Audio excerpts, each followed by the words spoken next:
የደቦራ ፋውንዴሽን የአእምሮ እድገት ውስንነት ያለባቸውን ህፃናት ወጣቶች የትምህርት ማዕድ ተሳታፊ እንዲሆኑ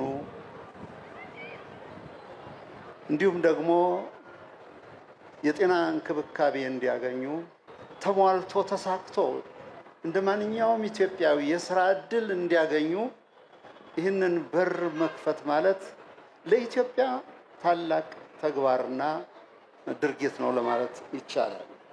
የአካላችን ክፍያ የሆኑት እነዚህ ህፃናትና ወጣቶች ተገቢውን እንክብካቤ ትምህርትና የጤና አገልግሎት ማግኘት ህገ መንግስታዊ መብታቸው።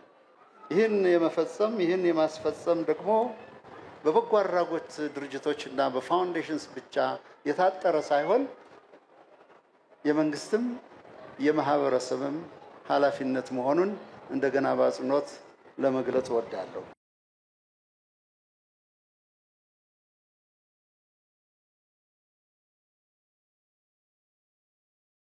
በምንሰራው የልማት ስራ ውስጥ በኢኮኖሚ ተጠቃሚነት ውስጥ የማህበራዊ ችግርን ለማቃለል በምንሰራው ስራ ውስጥ የድርሻቸውን ተጠቃሚነት ማረጋገጥ የፍትሃዊነት ጉዳይ ነው፣ ግዴታችንም ነው።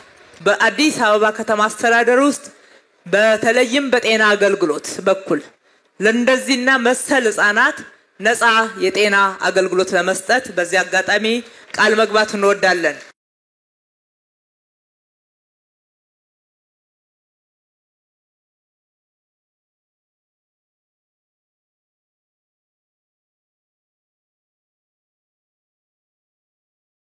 የዛሬ ዋናው ዓላማችን እነዚህ ከዳውን ሲንድሮም ጋር የተወለዱ ህፃናት የሰው ልጆች ናቸውና እንርዳቸው፣ እንደግፋቸው፣ ከቤት እንዲወጡ እናድርጋቸው፣ ባለን አቅም ሁሉ ደግሞ ስራ እንዲይዙና ሰርተው ራሳቸውንና ቤተሰቦቻቸውን አገራቸውን እንዲደግፉ እናድርጋቸው የሚል ነው።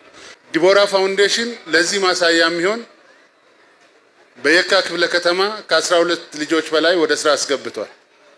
በራሱ ቢሮዎችም ቀጥሮ አስገብቷል።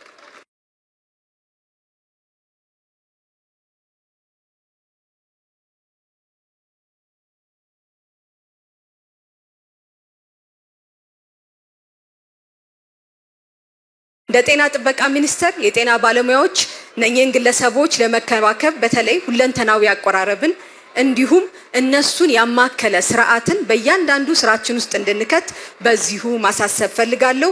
እኛም መደበኛ የጤና ምርመራዎቻችንን የቅድመ ምርመራዎችና ልዩ አገልግሎታችንን ማግኘት የሚችሉበትን ስርዓት የማጠናከር ስራ ጀምረናል፣ ግን የበለጠ መስራት ያስፈልገናል። እነዚህን ዘርፎች አጠንክሮ በመስራት ዳውን ሲንድሮምን ብቻ ሳይሆን ሌሎችም ከአእምሮ እድገት ውስንነት ጋር የተወለዱ ሰዎችን ሙሉ አቅማቸውን እንዲያሳኩ ልናደርጋቸውም ይገባል።